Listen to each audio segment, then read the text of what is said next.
أكد المدير الفني لمنتخب فرنسا ديديه ديشامب أنه سيستعد بكل جدية لمباراته أمام نظيره المغربي يوم الأربعاء المقبل في الدور نصف النهائي لكأس العالم 2022 المقامة حاليا في قطر. وأعرب ديشامب عن سعادته بالفوز على نظيره الإنجليزي 2-1 في المباراة التي جمعتهما مساء أمس السبت على استاد البيت بمدينة الخور، وتأهله لمواجهة المغرب في الدور قبل النهائي لمونديال قطر.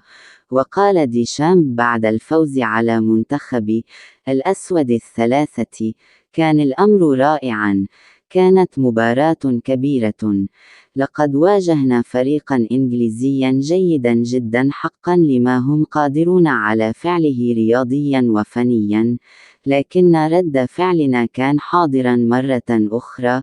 وأضاف مدرب الديوك: إنه لأمر رائع أن يصل جميع اللاعبين إلى دور الأربعة مرة أخرى. هناك عقلية وحالة ذهنية قوية، نود لو يتوقف الزمان لبعض الشيء، سنستمتع الليلة.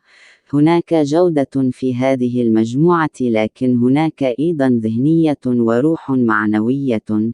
قد تكون فرحتنا قليلة بعض الشيء، لكن نحن من نمنحهم الذخيرة بركلتي الجزاء، لكن بالقلب والشجاعة حافظنا على الأفضلية الصغيرة بهذا الهدف. وعن مباراة المغرب قال ديشامب: يستحق المغرب كل احترامنا وتقديرنا. ربما لم يكن أحد الفرق التي توقعنا وصولها لا هنا، لكن ليس من وليد الصدفة أن تلقت شباكهم هدفا واحدا فقط في 5 مباريات.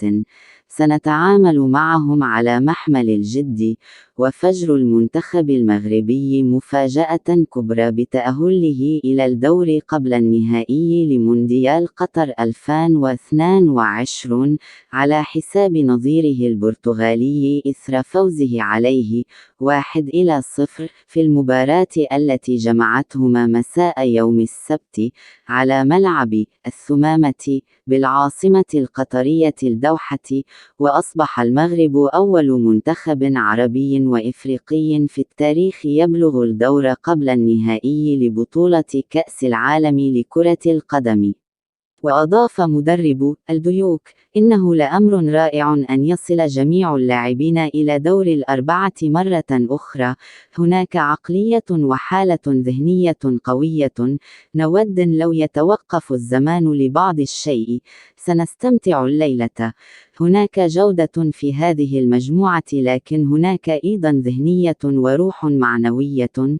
قد تكون فرحتنا قليلة بعض الشيء، لكن نحن من نمنحهم الذخيرة بركلتي الجزاء، لكن بالقلب والشجاعة حافظنا على الأفضلية الصغيرة بهذا الهدف. وعن مباراة المغرب قال ديشامب: يستحق المغرب كل احترامنا وتقديرنا. ربما لم يكن أحد الفرق التي توقعنا وصولها لا هنا، لكن ليس من وليد الصدفة أن تلقت شباكهم هدفا واحدا فقط في 5 مباريات. سنتعامل معهم على محمل الجد. وفجر المنتخب المغربي مفاجأة كبرى بتأهله إلى الدور قبل النهائي لمونديال قطر 2022 على حساب نظيره البرتغالي إثر فوزه عليه 1-0 في المباراة التي جمعتهما مساء يوم السبت على ملعب الثمامة بالعاصمة القطرية الدوحة. وأصبح المغرب أول منتخب عربي وإفريقي في التاريخ يبلغ الدور قبل النهائي لبطولة كأس العالم لكرة القدم.